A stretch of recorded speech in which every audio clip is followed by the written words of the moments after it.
Hello, YouTube! I'm back from Georgia, and do you want to know what I love about Shire folk? Whenever I'm thinking, I wish that there was another chapter of Guardians of Magic for me to read, he uploads one. Yeah. So yeah, this is going to be another Guardians of Magic video. I would have recorded this sooner, but... Mind me just driving a tank. Hi. Where'd you go? Ah, that.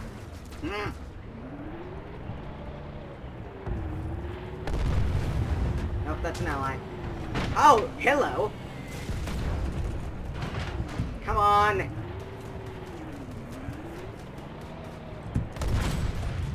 That's how we do it. Generator I'm gonna drive this guy now. compromised. And this is why I don't drive tanks. That's an enemy vehicle. Oh, that's a prowler, isn't it? Why am I still alive? It's a prowler.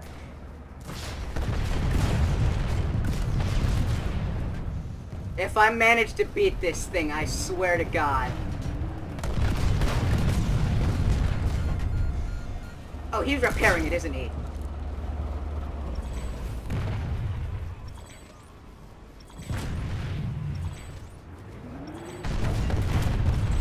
What was that guy doing? What's that? I am dead. Yup.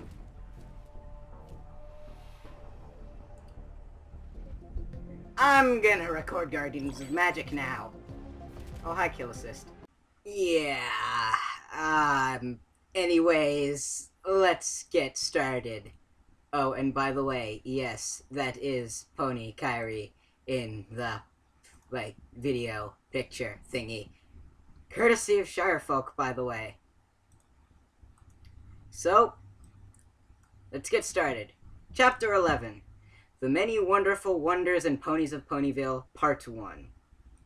Also, I would like to thank Shirefolk for the shout-out at the beginning of this, and the reference in the disclaimer. I'm gonna read that just because. Okay. So some of you may have heard them already, but Saluka has been doing audio recordings of Guardians of Magic. I've joined him a few times since he began, and they're a blast. Granted, the ones I'm in take longer because we get off topic a few times. Yep. Big time. But they're all well worth listening to. Now, on with the fic. Disclaimer. Nappa. Vegeta, look! A disclaimer. What's that for? Vegeta. That's to show that the author doesn't own anything, Nappa. Like My Little Pony or a bunch of tree-hugging raccoons. Nappa. Oh, so he's poor, right? Vegeta. He wouldn't be if he came up with an original idea for once. That was horrible, wasn't it? I am not known for my voice acting. Anyways, let's get started. Lightning flashed behind the foreboding form of an ancient castle. There we go. I cut the earlier parts out, but that took me 5 tries to say that one line. Ugh. The stones that had been laid down in its construction centuries before had cracked and weathered from age. Proper maintenance and care would have been likely if the groundkeepers hadn't died 200 years ago, and the masons of the region put to death for demanding a fair price for restorative work. Inside, however, the occupants of the castle didn't care that the fortifications were falling into a crumbling state of disrepair. Fires roared within the feasting hall, and jovial music echoed from the hall into numerous corridors until finally fading into silence. 4 dancing girls entertained 150 men, the men dressed in leathers and animal skins. On the shoulders of some of the men rested spiked iron pauldrons, while more wore helmets, many bearing horns. A few carried sheathed or belted weapons, but the majority of their arms lay stacked against the walls, large battle axes, spears, halberds, maces, and hammers. Hounds that looked more like tamed wolves slobbered over bones off to the side, or rested contentedly beneath tables while waiting for scraps. Against one wall, and chained to a post buried in the masonry of the floor, perched two two-legged dragons, each 15 feet long, without including their tails, leering at the raucous crowd. Blah. One man cooed enticingly at a dancing girl close to him, an enticing beauty garbed in flashy red-dyed garments, accented by golden jewelry, and breasts alluring enough to attract the eyes of most men. "Give us a smile, love, and I'll die a happy man."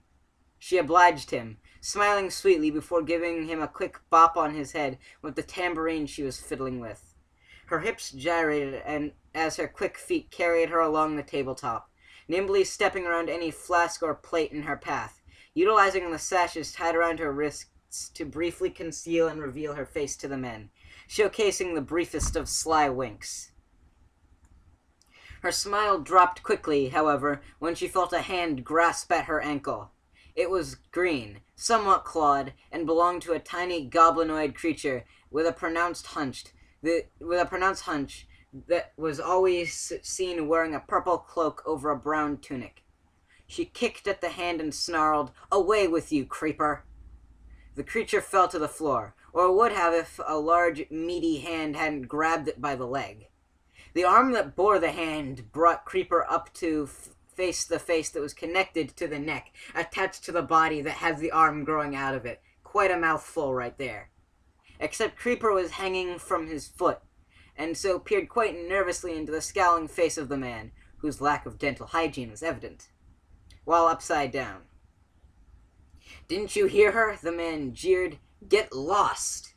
With a mighty throw, he hurled Creeper clear across the room, inciting laughter from many of his compatriots as the goblinoid henchman flew as well as a dodo until it crashed into a set of stone steps.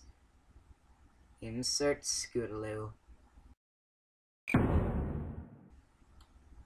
The laughter abruptly ceased as a loud sound the men still hadn't become accustomed to stormed into their ears. A whirl, or I'm not sure how that word's pronounced, I've never known how it's pronounced, of thick black and purple mist appeared on the stairs close to where the creeper had fallen, increasing in size until it was an inky oval of darkness tall enough for a large man to stride through. Instead of a man emerged a mouse, though he still stood tall enough to rub shoulders with the more average-sized warriors in the hall. The mouse chuckled to himself while twirling some kind of device in his hand. "No need to stop on my account, boys," he said with an easy smile. "Just go back to your wine and women, and save some for me this time, will ya? Got a present to deliver to the boss, and he's sure to like it." I'm pretty sure that was a horrible Mortimer voice, but it's been forever since I've heard Mortimer speak in any form whatsoever on Disney. Roughly 24 men cheered, while others raised mugs of ale and goblets of wine in his direction, and Mortimer nodded his head and turned, beginning to skip away with a faint ha-cha-cha to himself. Yes, he noticed his head. Perfect grammar. The creeper had regained his footing and hobbled and hopped quickly after Mortimer, a pleased smile on his face. "So you found it, then?" he asked rhetorically before cackling. "The master will be so very pleased with our success. I know he will. I'm not a good voice actor." You want a voice actor, you speak to Fanfic or the narrator, but not me." "I'm sure hoping he will," Mortimer answered, still smiling confidently. "With this little baby we can go anywhere, not just to the places we know of or wherever the dark corridors feel like taking us to. And besides," the machine gave a ping, and Mortimer retrieved a muffin from the device's rear. "This thing makes great muffins. Yay, muffins!" Creeper cackled excitedly and hurried onward, urging Mortimer to follow at greater speed while the lanky mouse munched on his muffin. Yay, alliteration! Eventually the pair came to a chamber, and Creeper enthusiastically knocked on the door several times before pushing it open. "Sire, we found it." He clapped to himself as Mortimer walked in through the open portal. "Look, sire, the device's portal duck. No, the duck's portal device. We're sure to find them now." Inside of the chamber rested very little of material worth. The cracked stones that create a short stair to a dais and broken throne were the only dull feature of the equally somber room. Several figures stood within the room, while only one sat upon the throne. The sitting one wore long mauve robes, and a shawl of black fur across his shoulders. From the hood that covered his head protruded green horns that matched the color of his clawed hands. Malevolent eyes leered at the creeper from underneath the hood, and the Horned King turned his attention to Mortimer. "You have retrieved the item?" he asked, his voice a dark and low rumble, creaking like the swing from the gallows. "You bet your uncle I did," Mortimer announced, twirling the portal gun around his finger. "Had to ruffle a few feathers and singe a few whiskers first, but it's all ours, and it works like a charm. Even sent those killers with the keyblades packing in with one zap. Yes, with one zap, not at one zap." He raised the business end of the device to his mouth, and blew an imaginary waft of smoke away. "Where did you send them to?" asked a large man in a green trench coat who stood close to the Horned King. His hair was cut flat, sunglasses obscured his eyes, and just looking at him was enough to know that he was packing serious muscle underneath his skin. Okay, that's not the character I thought it was. Whatever. On his shoulder was perched a much smaller man, this one thin and gaunt-looking with a mop of gray hair. Give him 2 years of non-stop activity under the sun, and he might just pass for being colorful enough to be a basement recluse. "Shire folk, you're awesome." "Not a clue," admitted Mortimer nonchalantly. "Haven't really figured the device out yet, so I'm pretty sure it's got a randomized setting on it." "Give it here," another person, this one with an upward plume of orange hair wearing a mask and suit with a capital S on it, told him. "I'll figure it out." "I highly doubt that," said another crisply, the speaker smartly dressed with a powdered wig. "Doubt you will," the masked man answered him, "but I've invented things far more sophisticated than these cannons you have your goons play with." "Your arguing is annoying," another burly figure snapped, the man dressed in all black and bearing a strange combination of dark skin and short red hair. "What are we supposed to do with it? It doesn't look anything like the cauldron." "Astute powers of observation, Ganondorf," the man with the S on his chest laughed. Creeper raised a fist and rushed towards Ganondorf. How dare you insult your liege, eh?" my fucking terrible Canadian accent. Whatever. "How dare you insult your liege? Bow before his majesty immediate—" Ganondorf's hand was suddenly around Creeper's neck, clenching tightly and choking the life out of him. Creeper's eyes bulged and he squirmed, straining to break free or draw breath, and failing on both counts. He struggled helplessly for nigh on 8 seconds before Ganondorf roared and hurled the tiny goblin at the wall. Nobody likes Creeper. The Horned King's voice echoed throughout the chamber and rattled the ears of his assembled minions. "We shall use the device to capture the one who knows where the keepers reside." "And how do we know who that is?" Ganondorf growled. The Horned King placed his skeletal clawed hands together. "The girl's bauble could not tell us, but there is an oracular pig here, on this world, that we could use to locate the one." "Why not simply use the pig to locate the cauldron you seek?" asked the man in the wig. "I have considered this course, but there are more artifacts of power than just the Black Cauldron. With the 6 keepers, I need not search for the cauldron, even in the place where it is hidden. With the keepers, it can be brought right to me, and anything else. Nothing will stand in my way to conquer all there is, not even Kingdom Hearts." Far beneath the chamber, a girl with long blonde hair and light blue eyes curled her head into her two-layered dress as an orb of golden light flew around the cell she was in. Her shoulders shuddered as unwanted sobs left her mouth and tears flowed into the pink skirt of her dress. Kyrie woke up to her shoulder being rubbed. She smiled slightly, feeling Sora's hoof against her, and sighed. "All right, Sora, I'll get up." She had barely finished speaking when a yawn shoved its way past her teeth, with the force of a locomotive. And I was having such a good dream, too. Darkness beyond twilight. I want to learn that spell so bad. Chuckers near her brought her closer to the land of the living. Yes, the living! No, the living. I have been playing way too much Planetside. There are no liberators in Guardians of Magic. "Sorry, Kyrie, but Sora's not here right now," Rainbow Dash told her. "He's off with Twilight." Kyrie blinked several times as she lifted her head from where she'd been lying down. "He's with Twilight?" she asked, rolling her neck and shoulders to get a few of the kinks out of them. She continued, "Why is he with Twilight? What are they up to?" "She wanted to examine the magic around your wings," Trixie answered. No, answer! Da! Blah! Buh! Da! Da! Da! There. The way she described it makes its existence very intriguing, and Trixie wouldn't mind an explanation herself. Kyrie blinked at Trixie, and then turned to Riku. She opened her mouth. "So, magic around our wings," she answered, suddenly trying to talk through a yawn. Riku nodded his head, not hiding his smile. "Yeah, you guys do. Some sort of freaky harmonious magic or something.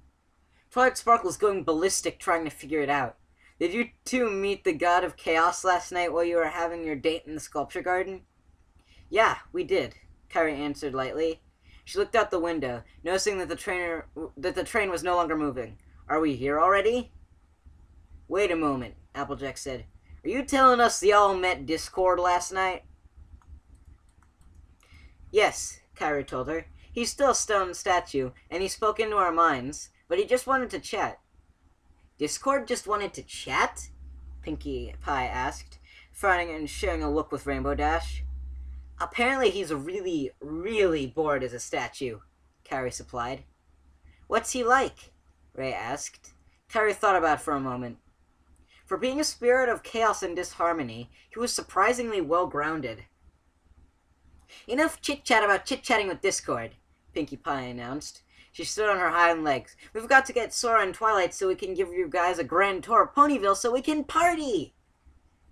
Kyrie chuckled inwardly and followed Pinkie Pie as she led the way down the car towards another, presumably where Sora and Twilight had gone. The pink party pony opened the door and stepped back with a flourish of her hoof and a slight bow of her head, allowing Kyrie to be the first one into the car. And what the Pegasus saw made her stop dead in her tracks. And this is the reason this is probably my favorite chapter. Commence the comedy. She could feel Nominate's shock as her nobody mentally rubbed her eyes, while Kyrie still maintained control of her body. "Well," the blonde said from within, "we're certainly awake now." Sora was right side up in the center of the car, his face blushing profusely and eyes glued to his right wing, while ropes covered in magenta light were tied to his four legs, leaving him suspended in the middle of the car. 4 more ropes were looped around his barrel, each ankle anchored to a different seat, and already taut, preventing him from ascending. Standing next to him, with one of his wings in her hooves, was Twilight Sparkle, and the unicorn's horn was radiating with the same magenta glow that encased the levitating ropes and Sora's wing. Poomph. There. That sounds like a decently good sound effect. Kyrie glanced back at her wings in confusion for a brief moment as they both spread to their fullest extent, and then quickly turned her attention to Twilight and Sora. It took her a moment to articulate her thoughts, while her eyes couldn't keep from staring at the sight of Sora all tied up. "What are you doing?" Studying the magic around his wings, Twilight answered simply, running her hooves up and down the leading edge of Sora's right wing, while sending a quick jolt of magic into it from her horn. Sora's shoulders shuddered, and his chocolate-brown tail swished back and forth. His cerulean eyes sought Kyrie's indigo ones with frantic pleading. "Kyrie, please, please help me. I don't know what she's doing to me." "Hey, what's going on in there?" Rainbow Dash asked from behind Kyrie, trying to see past the pink Pegasus. "And what's up with the spread, Kyrie?" Rainbow Dash took into the air and peered over Kyrie's shoulders for a moment. She started to laugh, a snigger at first, quickly building up into an uproarious bout of unrestrained mirth while rolling on the floor. Insert laughing Rainbow Dash here.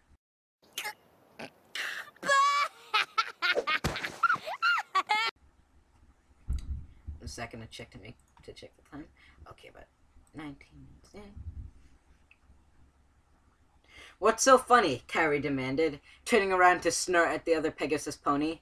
Rainbow Dash weakly raised a hoof and gestured in Sora's direction, failing to restrain her uncouth snorts. "Hey, Sora, you better make sure you have some rope in the bedroom.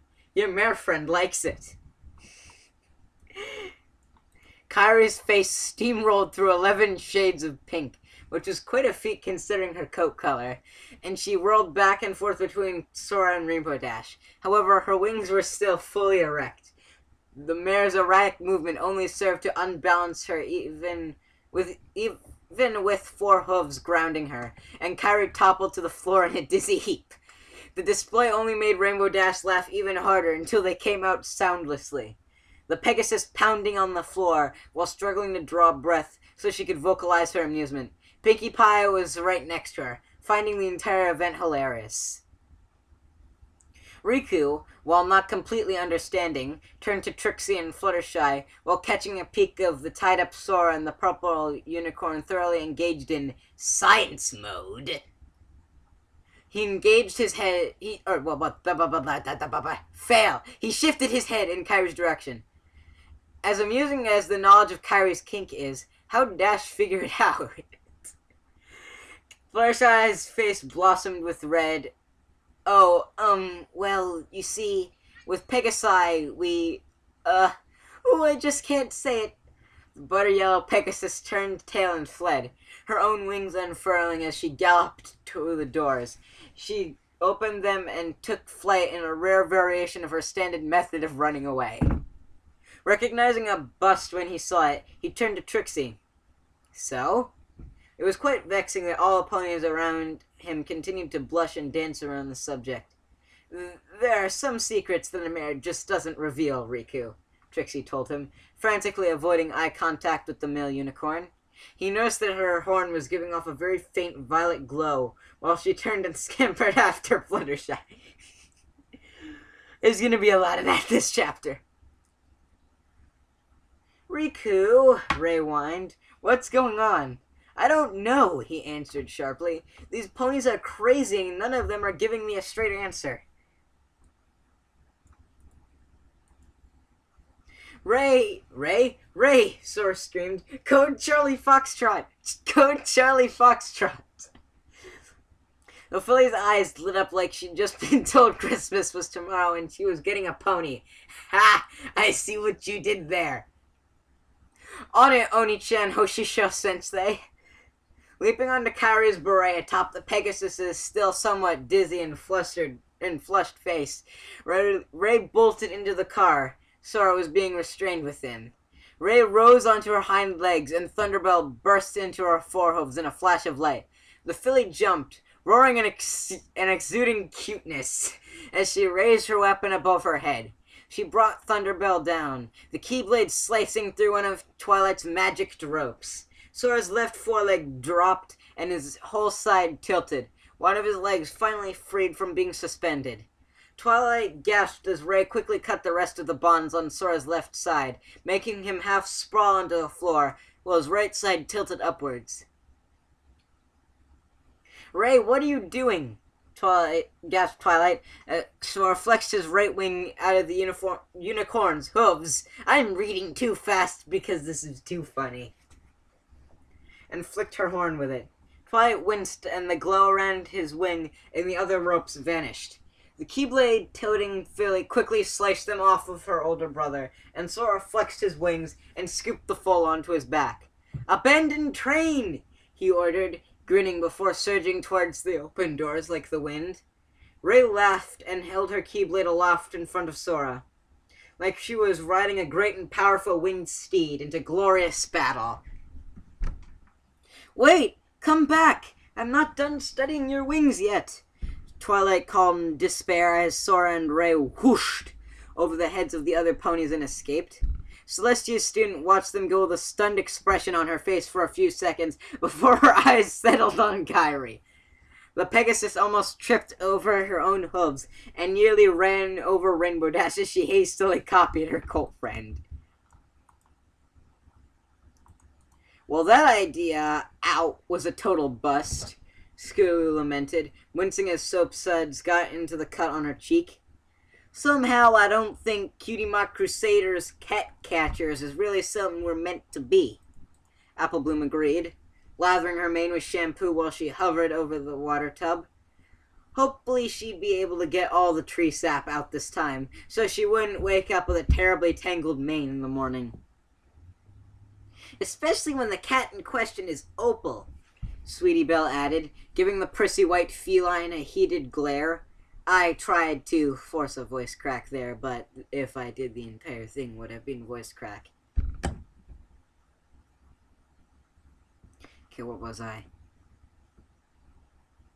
Alright.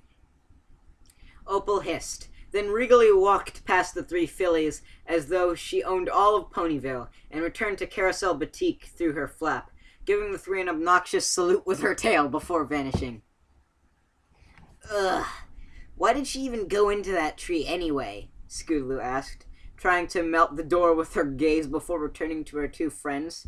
All three of the Cutie Mark Crusaders washing the dirt, blood, and tree sap from their manes, tails, and coats. "I swear, your sister really needs to get that cat declawed, Sweetie Belle." Sweetie Belle sighed. "Rarity would never allow it," the white unicorn filly answered glumly, blindly reaching for something to dry her eyes with. "Opal actually uses her claws to help Rarity when she's in a pinch, and Fluttershy would definitely put her hoof down if she thought Rarity was going to do something that would hurt Opal in any way." Still searching, Apple Bloom finally hoofed her a towel. "What are we gonna try now?" the Earth Pony asked, when all three Crusaders were finished washing and drying. I feel like we've tried just about everything to get our cutie marks." "What about hockey?" Scootaloo piped up. "You have sticks, helmets, pads, or the bits for them?" And here begins the Canada jokes. Sweetie Belle asked. Scootaloo hung her head. "No." "Bobsledding?" Apple Bloom wondered. "You know where we can get a sled, about 2 killer trots of track, and the equipment to keep it freezing?" Scootaloo asked her. Apple Bloom sighed. This counted for about 10 minutes, as the three fillies slowly ambled aimlessly down the street, each one of them voicing an idea before another one shut it down for its immediate impossible feasibility. This morning was a winter sport-themed morning for no rhyme or reason, thus making many of the ideas they bounced back and forth for crusading moot for another few months. "Why don't we try bowling again?" Sweetie Belle proposed, smiling a little. "Bowling?" Scootaloo asked. Scootaloo gave the unicorn an "are you crazy" look. "Don't you remember what happened last time? Mr. Kingpin won't let me within 20 hooves of the lanes or balls." "Yeah, in 10-pin bowling," Sweetie Belle answered with a bright smile. "But I saw a flyer in Town Square advertising a new 5-pin bowling alley. Mrs. Chop recently opened it." Scootaloo's brain stopped momentarily at Sweetie Belle's announcement. 5-pin bowling? Sweetie Belle nodded. "Yep," she answered. "I overheard Dinky talking about the other day. Her mom had to deliver a bunch of packages to the alley. Apparently they played a lot in Canada." Yeah, Shire folk is from Canada, for those of you who don't know. Also, for the Americans who probably don't know this, I actually got my hands on a $5 Canadian bill a while ago. On the back of it is people playing hockey. Anyways. Canada? Scootaloo asked. Are you making that up? Yes, because Canada is a myth. No, it's that country way up north in the Great Tundra where the caribou and reindeer live.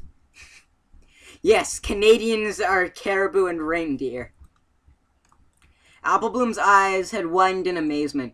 For something that she regarded with an understandable amount of disdain, given her lack of ability at it, as something that could simply be done on a lazy afternoon to pass the time, to actually be a deal in another country was something of a shock to the filly. She shook her head and adopted a smile. Well, I suppose since it's a different kind of bowling, that might be fun. She turned her head to Scootaloo. Why is my Applebloom accent better than my Applejack accent? What? At least I feel it is. Seeing that she was outnumbered, Scootaloo decided to go along with it. Perhaps she wouldn't get banned from this alley. Why not? Let's do it. She lifted her hoof into the air, prompting the other two to raise their own, and the three fillies leapt into the air to perform their signature three-way high hoof. Cutie mark Crusaders 5-pin bowlers! Yay! Now you promise that you aren't going to go all psycho on this time, Sora asked nervously, his hoofs stammering on the Ponyville platform as the train left for parts unknown that he didn't really care about at the moment. Maybe it's going to Canada. All he knew that was now he was stuck in this town with this crazy and potentially very powerful unicorn who had just tied him up in order to study him. He was sincerely hoping that he wouldn't end up on somebody's dissection table by the end of this adventure. Dr. Finkelstein in Halloween Town was bad enough. Note to self, do not introduce Twilight Sparkle to Dr. Finkelstein. The realm of light will cease to exist. Very slowly, Twilight Sparkle nodded her head, under the draconian scrutiny of her friends. Yes, I promise that I will not chase, capture, and tie you or Kyrie down in order to study your wings, even if the magic surrounding them is driving me up the wall. Great, Rainbow Dash said. Now let's get settled. She looked up into the sky and saw a great many clouds floating around and a definite lack of Pegasi doing anything with or about them. She sighed in frustration. I've got to go talk to some pony about doing his job. Lazy Thunderlane. Thunderlane just can't catch a break, can he? She took off into the sky, stopped, and flew back until she was hovering a short distance away. Don't worry, I'm still going to help you guys search the town for this keyhole thingy. I've just got to take care of this first. It's okay, Rainbow, Twilight said. You're allowed to take pride in your job once in a while. Yeah, well, managing the weather may not be the most glamorous job, but it pays the bills and keeps me flying, she answered. Plus, Rainbow added while doing a few loops. Yes, good. Grammar. It gives me plenty of time to practice for the Wonderbolts. She proceeded to finish her fourth loop before winging it off to skies known. I see what you did there. Train went off to parts unknown. Rainbow Dash went off to skies known. Right then, Twilight said, turning back to look at the four Keyblade wielding ponies. Shall we get started? Sure, Sora said, looking around for a moment before motioning for her to lead the way. What are the Wonderbolts? They're a performance team of the best flyers in Equestria, Fluttershy. Oh, that's Fluttershy, Fluttershy answered. Rainbow Dash has been practicing to get a tryout for them ever since she was a filly. I think she's really close, too, especially after last year's Best Young Flyer competition. Well, we'll know for sure when she gets a letter from them, Applejack said. But until then, Rainbow Dash is staying where she is, spending 30 minutes managing the weather, 2 hours napping in my orchard, and 9 hours practicing on a crummy day. How do you know that? Riku asked. Applejack laughed. With the number of times she's crashed into my barn roof trying out some newfangled trick of hers and messing it up, she's told me about her days a time or two, came the honest answer. Pinkie Pie took off into the front of the pack, excitedly jabbering about the town and everything within sight. Kyrie was only able to pay attention to her for half a minute, tops, before interest in what the pink party pony was saying waned in favor of something else. Trixie appeared to be uncomfortable, and was staying particularly close to Twilight Sparkle. Kyrie slowed her pace down while Riku, where did that come from? While Pinky pointed out a store called Quills and Sofas. The ultimate in all stores. They apparently only sold quills and sofas. How they stayed in business when those were the only products mystified her. Surely they also had to sell ink and parchment to go with the quills, right? He came alongside Trixie. Hey, you okay? Came alongside Trixie. Hey, you okay? Trixie jumped at the question, but quickly turned her eyes away from Kyrie. What? Oh, of course, Trixie is fine. Why wouldn't she be? It's not like she's in a town she was once chased out of or anything. Kyrie narrowed her eyes. That was a suspiciously specific denial. Twilight looked at Trixie in concern. Trixie, it will be okay. You'll see. It wasn't your fault that the Ursa Minor got cranky and tore through here. Yes, but the common pony isn't about to place all the blame on a couple of impressionable young colts, are they? Trixie countered. They'll see the great and powerful Trixie as the cause of their woes. Even so, Twilight argued firmly, I won't put up with any pony bad-mouthing my friends. Trixie didn't know how much good the librarian's word would do. Out. Now. The door slammed behind the three fillies, one angry unicorn having gone back inside of her bowling alley. Nice going, Scootaloo, Applebloom shot. Hey, it's not my fault that the middle pin insulted me for always missing it, Scootaloo fired back. Sweetie Belle sighed. I guess bowling isn't really our special talent, she lamented. Even a 5-pin bowling with enchanted pins. It was kind of funny how the pings talked, Applebloom mentioned, trying to cheer them up a little. Scootaloo giggled. Hey, do you two think that my special talent might really be demolition? I don't know, Scootaloo, Applebloom said, but I don't think it'd be a good idea for us to go around being Cutie Mark Crusader dynamite demolishers. Well, what do you think we should do now? Also, the demo man in me approves. Anyways, well, what do you think we should do now? Sweetie Belle asked. I don't know, Scootaloo answered. I'm all out of ideas right now. Why don't we go to Sugar Cube Corner and get... Why don't we go to Sugar Cube Corner and get a few cupcakes? Applebloom suggested. That should cheer us up. And we can always do more crocheting tomorrow. Sure, Sweetie Belle chirped up, a smile working its way back onto her face. Applebloom looked at Scootaloo, and the Pegasus filly nodded her head brightly. All right, Sugar Cube Corner it is, Applebloom declared. I need to actually start doing the accents.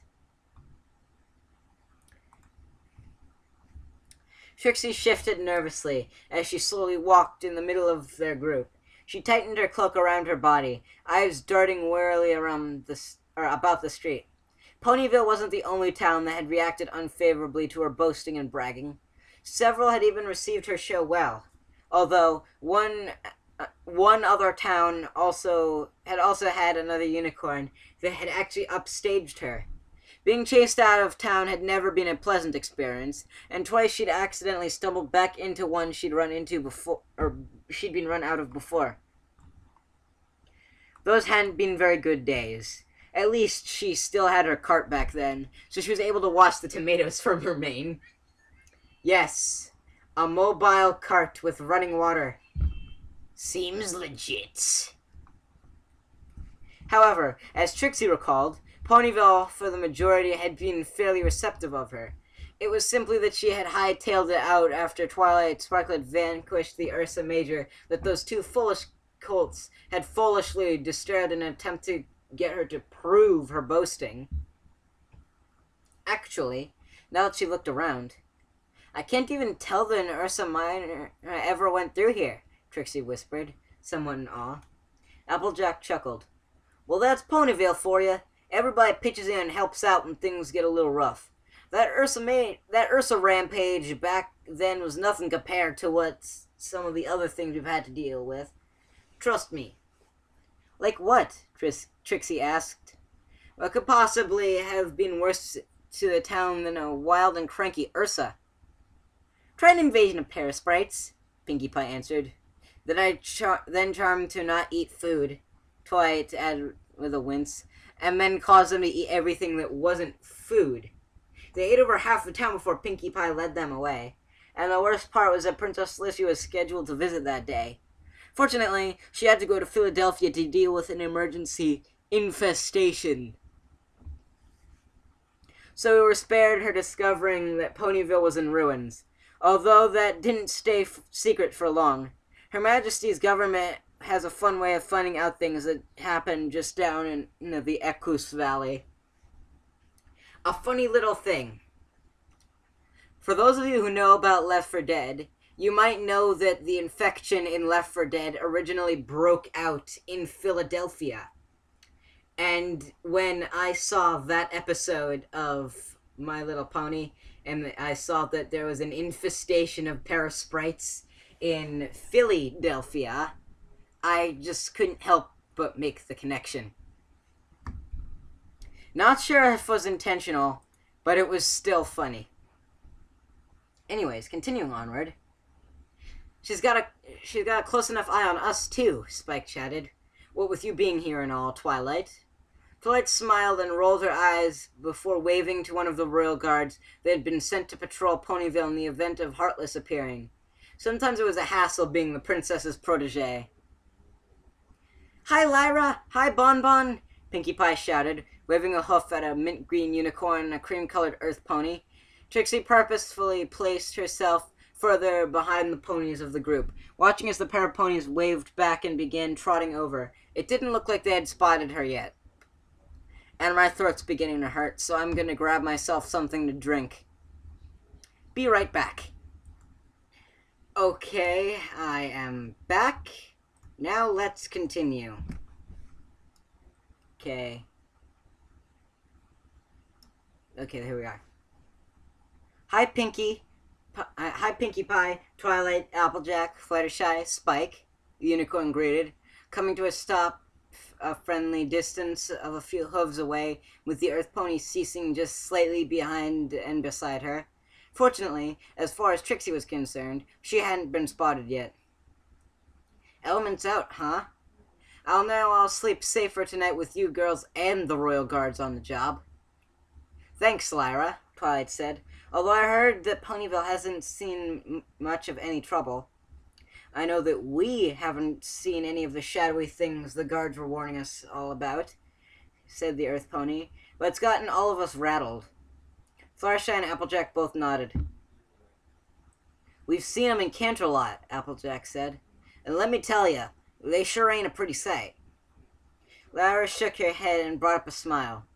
Well, enough about that, she announced, her tone brightening considerably. You guys are new here, right? I don't think we've met before. I'm Lara Heartstrings, and this is Bon Bon. What are your names? And who's this adorable little filly here? She bent her neck down and peered right at Ray with a big smile on her face. Aw. Ray rolled her eyes and sighed through a smile. Everything was cute in this world. Even the train. So only went without saying that she was the cutest thing in all creation. However, she reserved the right to make an adjustment to that claim upon being shown a newborn foal. Drawing attention to it was just a teensy-weensy bit pointless. There was no need for these random ponies to say it, even though it was nice to hear. Hi, Kyrie answered pleasantly. I'm Kyrie. This is Sora, Riku, and this cute little gumdrop here is Ray. Aww. The filly exaggerated a bow, drawing out a giggle from both Ponyville residents and off-worlders alike. It's nice to meet you, Lara Heartstrings, Bon Bon. Kyrie held her hoof out to both of the ponies, shaking hooves with the unicorn and earth pony. Actually, you can just call Lyra by her first name. Every pony does, Bon Bon said midway through shaking Riku's hoof in greeting. She glanced between a smiling Riku and Kyrie, and then looked down at Ray before looking up at the grown Pegasus and unicorn again. Is she yours? Yepers, Ray said with an innocently big smile. I'm with them. And you already have your cutie mark, Lara gushed while Kyrie and Riku glanced at one another quizzically. You're such a special little unicorn. I'm sure you two are very proud. Oh, and here comes the good part. Kyrie's eyes zeroed in on Riku's horn, and then it clicked.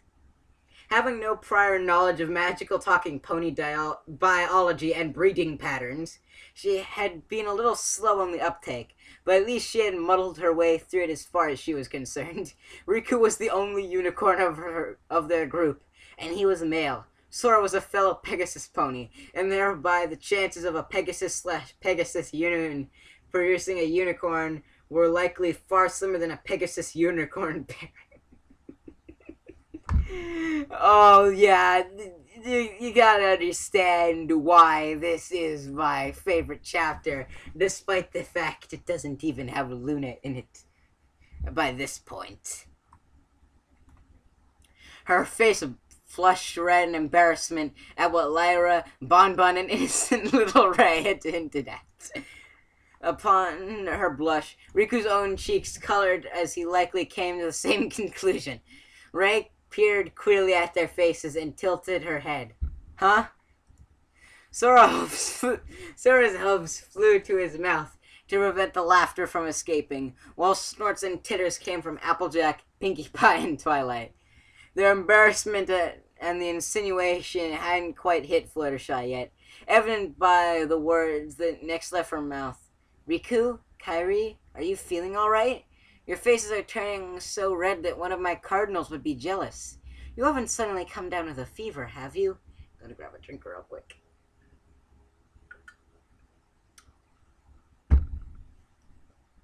Kyrie shook her head. Her cheeks went from a bright red to a darker one, as even more blood showed from underneath her pink coat. Riku coughed in what he likely hoped to be a polite manner, and spoke firmly. No. No. There's a misunderstanding. Ray is not our foe. Ray is my little sister, Sora chortled, unable to stop himself. Kyrie shot him a dirty look and sent an elbow to his ribs, which he ignored.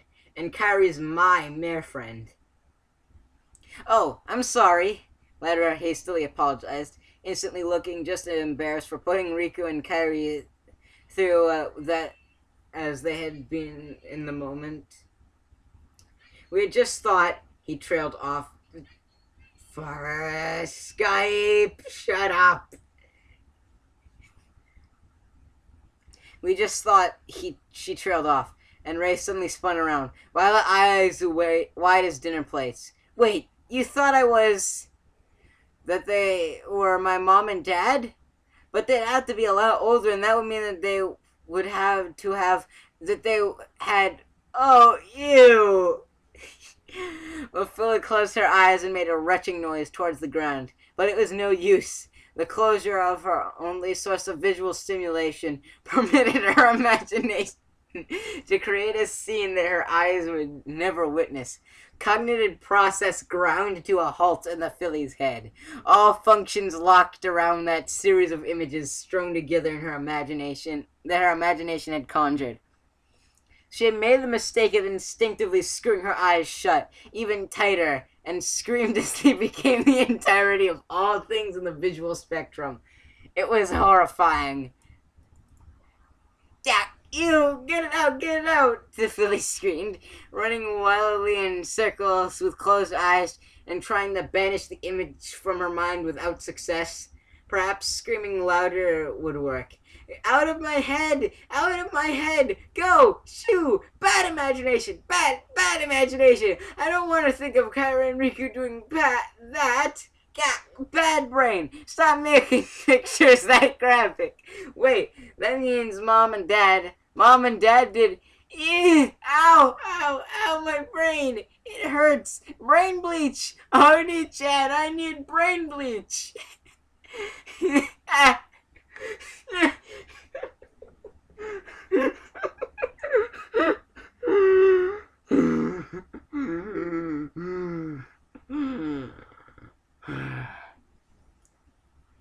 By now, every pony was on the ground, howling uproariously and laughter at the filly's uncontrolled antics and awed at her lung capacity to keep screaming. I need to stop for a second. I've done too much exhaling. My brain is light.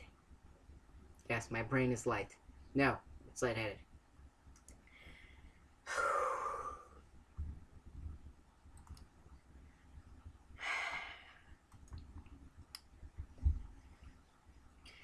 She suddenly stopped. She suddenly gasped as another thought struck her, and her eyes snapped open.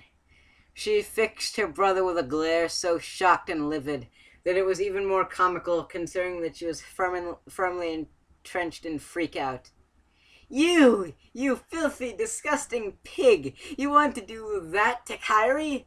She leapt onto Kyrie and hugged her tightly around the neck, noticing that the wings of every Pegasus present, including Fluttershy, were fully extended, and the horns of the unicorns were emitting a very faint glow, with not a whit of blush occurring because their faces were already red from laughing so hard.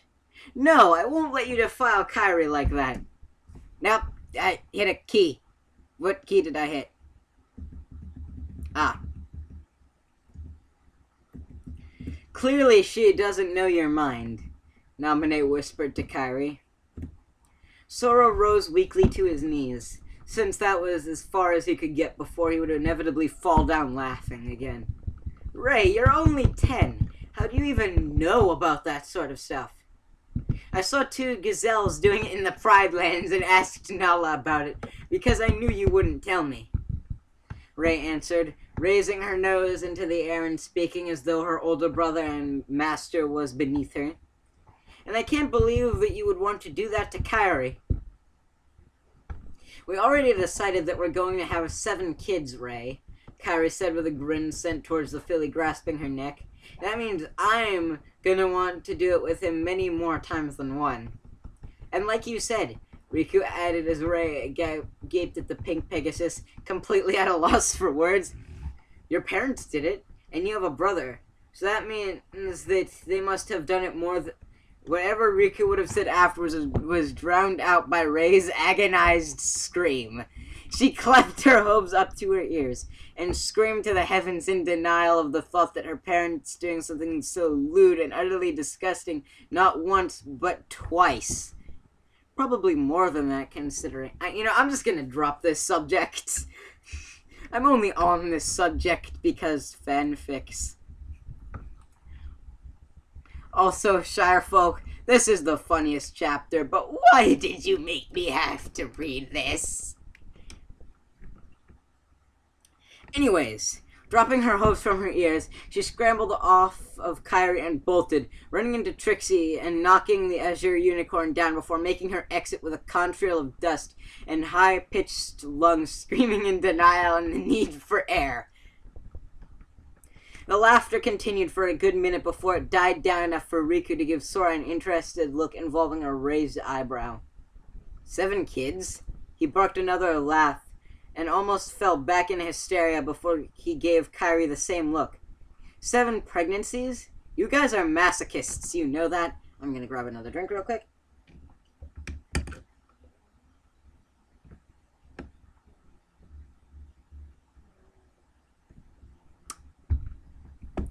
Kyrie smirked. He's fine with 5 fillies as long as he gets 2 colts. She flicked his nose with her tail. Isn't that right, Sora? You're going to give me 5 beautiful little fillies, aren't you? He groaned and turned his eyes skyward, silently asking the gods why he'd ever let that comment slip from his lips. I never understood why couples decided how many kids of a certain gender they're going to have, because you can't really choose that.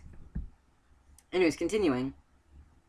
Ooh! Ooh! Pinkie Pie cried, bouncing up and down and waving her hoof in the air, stoutly unaware of Twilight's unease at where the conversation had gone. Can I give them their birthday parties? Can I? Didn't you tell me that her dad rattled off Prospero's speech from The Tempest to you when you started dating Kyrie? Riku asked Sora. The one where he basically says that you'll be cursed if you do it before marriage? Sora chuckled slightly and nodded. Yeah, he did. Kyrie burst out with sudden renewal of surprised laughter. My dad did what? Beg pardon, but the speech who gives from what?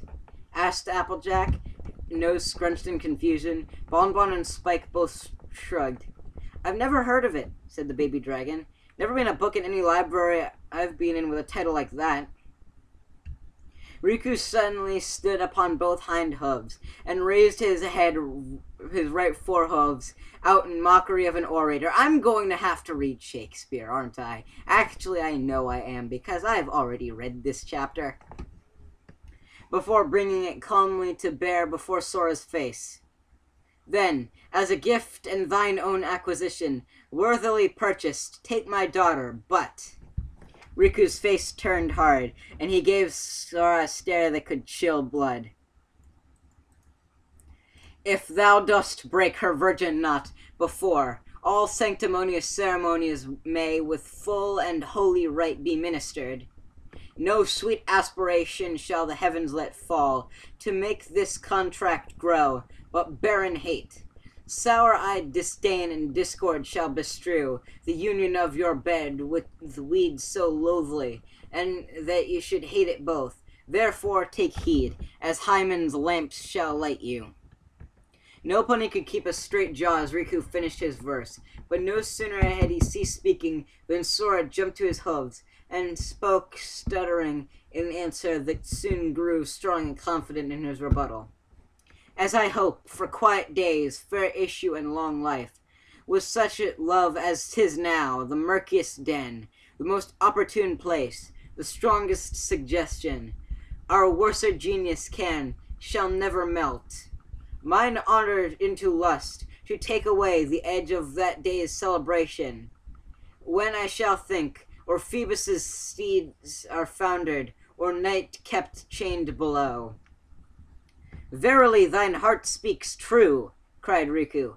Sit now, and talk with her, for she is thine own forevermore. Sora frowned and pointed at Riku. That's not the line. I improvised. Bullshit. You can't improvise Shakespeare. True that. Were you even speaking in iambic parameter? Since when did you become a Shakespeare nut? Since her dad recited that verse word for word at me with the wrath of Zeus's mighty thunderbolts behind him and scared the soul right out of me, you think I actually replied as Ferdinand did? Or Ferdinand did? I can never pronounce that. Hell no. I only remembered it was from The Tempest because we did that in class the whole month before. I was nodding in fear so hard my neck got a cramp. Oh, I get it, Twilight exclaimed. You two are quoting Wilhelm Shakespeare. I thought that there was something familiar sounding about those verses. I just love her comedy, A Midsummer Night's Dream. I have to say, I'm sure there's probably a better pony name you could have given William Shakespeare, like the little reference to the rumors about Shakespeare with the her thing. Riku and Sora both turned heads towards her and simultaneously yelped, Her? Sora couldn't believe this. Shakespeare existed on this world too, except as a female, a woman. That wouldn't have been so bad if it weren't for the fact that his mind couldn't wrap around a woman writing such tragedies as Hamlet and Romeo and Juliet. Kyrie giggled at his stunned face and bumped his side. Really brings a new meaning to those rumors that he was really a woman, doesn't it? Trixie then did something she immediately regretted. She laughed out loud and snorted. Heh! The fearless Sora, scared like a filly over the father of his mare friend. While Sora just scowled, and both Riku and Kyrie laughed, Lyra and Bon Bon stopped and stared. You! Lara spat, pointing a hoof at the other unicorn. You're the one who boasted about the Ursa Major, and then couldn't beat an Ursa Minor. Trixie stumbled over her words like she was stumbling over her oaths. Well, yes. Trixie is the same Trixie who falsely boasts that Ursa Minor bit the roof off of Carrot Top's house, Bon Bon interjected. Trixie never meant any harm, the Azure Unicorn whimpered, bad memories rising to the surface of her thoughts as Lyra and Bon Bon approached with angered steps. Trixie only wanted ponies to remember and adore her. Oh, we remember you all right, said Lara. Why don't you just turn your little tail and leave us? She was cut off as Twilight interposed herself between the two unicorns. Stop it, Lara, Twilight firmly demanded. Trixie is no more at fault than Snips and Snails, and we all know that this town is a haven for hysteria and crazy. No pony has been run out of here before, and I won't have you chasing Trixie out just because of one mistake. Stars above, Ponyville has dealt with far worse than a cranky Ursa Minor. Gonna grab another drink real quick, because this is a long chapter. Not as long as, if I remember correctly, Magic Rules. I think that was it. The long one. But still. Almost 10,000 words. Just a lot for me. Where was I? Lyra and Bon Bon's ears flattened against the sides of their heads, and they looked down, guilt creeping in from Twilight's use of the hidden skill, lecture. I guess you're right, Twilight, Lyra admitted. She looked up, a sheepish smile coming onto her face. Sorry about that, Trixie? Hey, where'd she go? Huh? Twilight asked. She craned her neck around, but, sure enough, Trixie had vanished. Her stance instantly dropped out of lecture mode and back into panicked and frazzled mode. Oh no, where did she run off to? Ponyville's not exactly dangerous, Twilight, Spike reminded her, and Pee-wee chirped in agreement from his shoulder. Just as he said it, the two of the pure white Pegasus guards that were part of the Ponyville contingent sent by the princess trotted past. Both of them saluted and turned their head towards Lyra, each calling her ma'am, before continuing on. What was that all about? Asked Applejack. Lyra turned her head to the pair of Pegasi in confusion, raising an eyebrow. Beats me. I think I'll go ask them. Just as she started to trot off, Twilight turned around and gazed down a different street. I think I'm going to look for Trixie, she announced. Pinkie Pie, can you, Applejack, and Fluttershy keep the tour of Ponyville going for them? Okie dokie Loki, Twilight, Pinkie Pie said, imitating the salute that the royal guards had just given Lyra.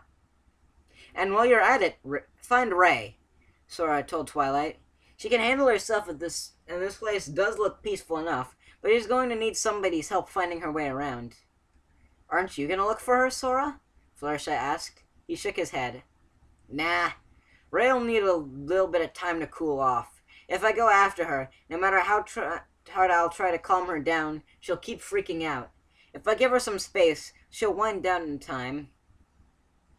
Alrighty then, Pinkie declared. Don't worry, Twilight. We'll keep the tour going. When you've found them both, come down to Sugar Cube Corner with them. Twilight giggled a little to herself, knowing what that was implying. Okay then, I'm off. Coming, Spike? Bon Bon lowered her head apologetically to the remainder of the group and glanced back towards where Lyra had gone. I'm sorry about that, but I have to get going. It was nice meeting you, Sora, Riku, Kyrie. Yeah, nice meeting you too, Bon Bon, Kyrie replied. We'll have to get better acquainted later. I'm sure we will, the cream-colored Earth Pony answered. And then Lara can talk your ears off about her crazy fascination with humans, of all things. The three sets of ears perked up. Humans? Really? Sora asked, interested. Bon Bon looked at him queerly for a second, then offered a warm smile. Why, yes, humans. Isn't that the funniest thing? Half of the town keeps telling her that they're myths from olden pony times, but she won't believe them. She goes gallivanting all over Equestria on digs of supposedly ancient human ruins with other human enthusiasts all the time. She actually came back from one last week, beaming ear to ear and nattering every pony's ears off about how they discovered an ancient human courtship dance or something like that. She placed a hoof to her chin and thought. Ancient human courtship dance ritual? Kyrie asked, snorting slightly in amusement and deliberately swishing her tail against Sora's so their tails could link together. He blushed, even more so as he saw the foxy look she was sending his way. Something I never understood is why archaeologists always assume, like, everything is a courtship ritual. their first assumption always seems to be, oh, this must be a courtship ritual. Yeah. Anyways, gonna grab another drink.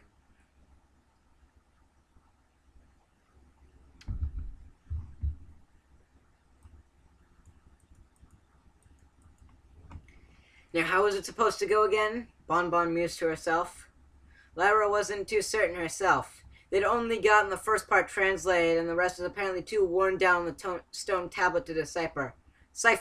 But I think it started with a jump to the left. For an entire anyone who had access to the minds of Sora, Riku, Kyrie, and or Roxas and Naminé could have heard a pin drop as all cerebral function ground to a halt around those words exiting the unwitting Bon Bon's mouth. It's just a jump to the right, or it's just a jump to the left. 6 hooves rhythmically tapped to the ground in time 3 times.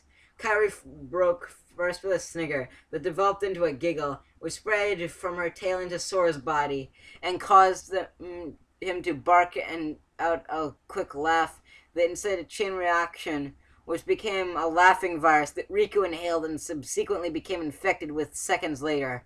And then 3 ponies dropped to the ground for the second time, bawling with tears in their eyes from uncontrollable mirth.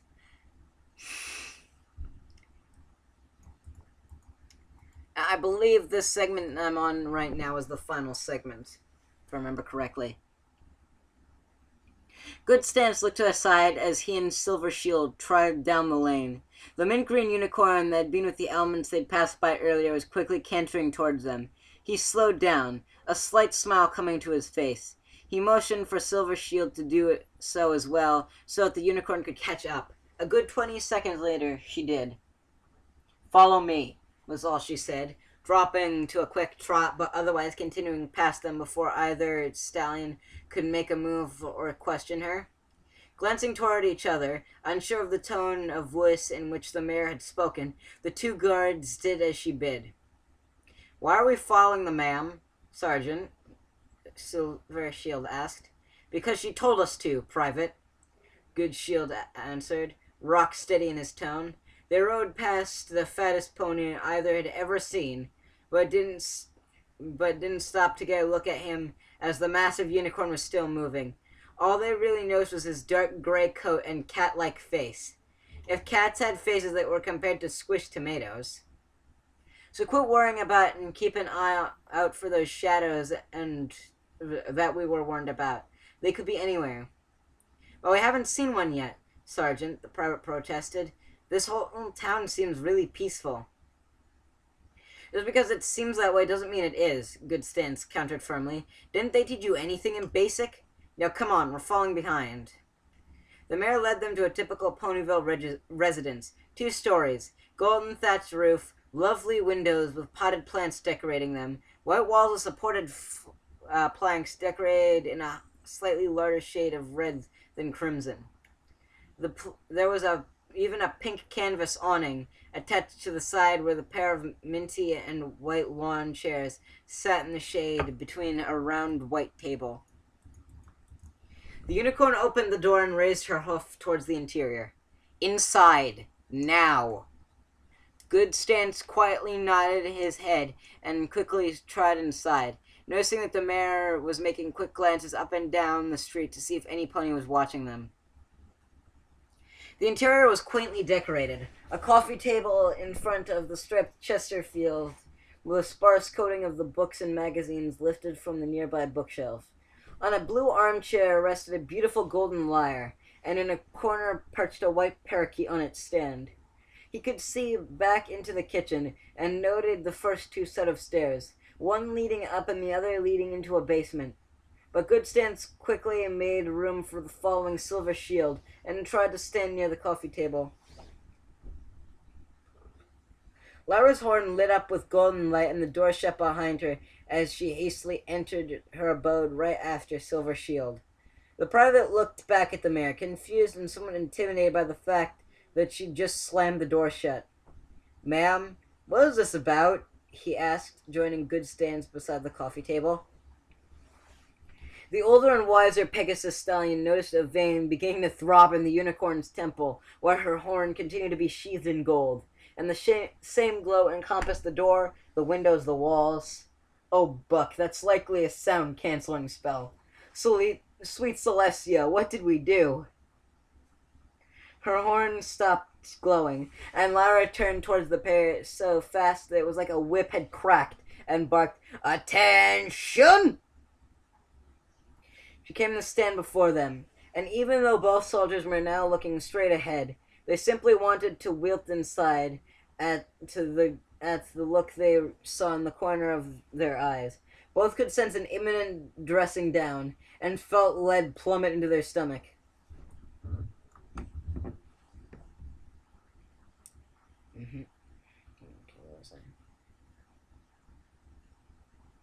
I expected better, Lara said. I expected much better than this from you, Sergeant Stance. I could see the private possibly messing up, but you and Lieutenant Windstorm are the ones in charge of the stallions the princess sent here yesterday. Both of you should have read the briefing of Ponyville and relayed all necessary information to your command. Private, you should have been paying attention when they did so. Lieutenant Heartstrings, did I give you permission to speak, Sergeant?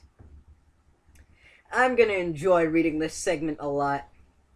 Swallowing the lump that had taken up residence in his throat, Goodstance forced himself not to look at the hoof she was pointing at him.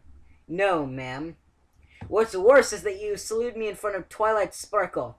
She may be a little distracted at the moment with Trixie, the shadows, and these new ponies she's showing around, but something out of place like that isn't going to leave her mind. She's too curious. She'll want to know what it's about.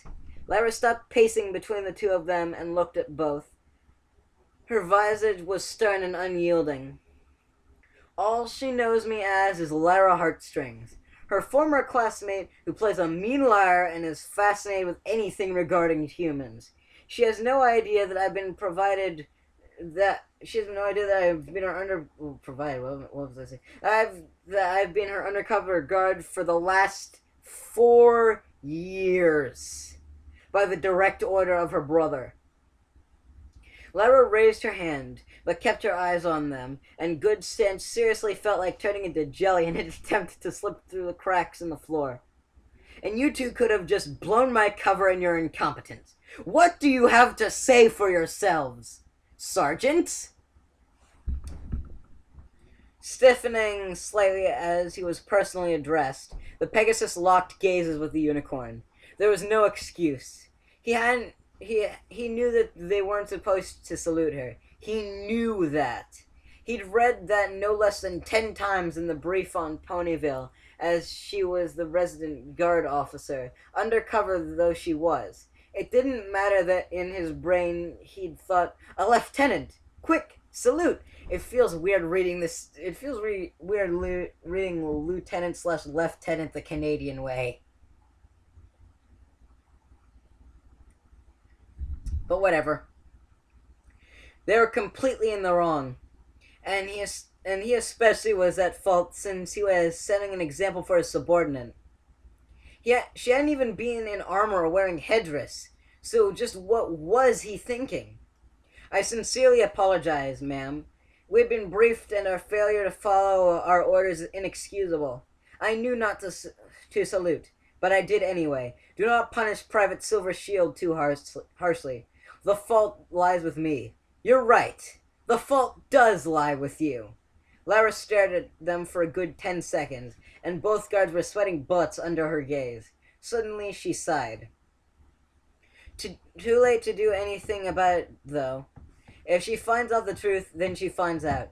I can openly tail her across Equestria instead of being all sneaky about it. Silver Shield raised a hoof to his chest, indicating that he had an issue. Permission to speak, ma'am? Permission granted. Silver Shield looked her in the eye. Ma'am, what do you think she'll do if she finds out? Lyra sighed again and cast her eyes to the space between his hooves. Your legs are too close together, Private. Fix it. She evaded, turning around. Ma'am? Silver Shield pressed, even while he fixed his footing. Lyra looked up to the ceiling, and Good Stance reckoned that she was trying to come to terms with something she desperately didn't want to do. Her brother will get an earful or two, but she may never trust me again or want to stay my friend, she answered slowly, casting a baleful eye towards the two. You're dismissed. Go! And make sure you remind the rest of your outfit that I am not to be given so much as an eyes when being passed on the street. I'm a run-of-the-mill resident of Ponyville, and not affiliated with the Royal Guard at all. Understood? Yes, ma'am. Dismissed. And that is the end of the chapter.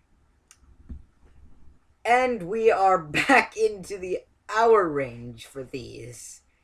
Okay, well, anyways, that was Chapter 11, The Many Wonderful Wonders and Ponies of Ponyville, Part 1.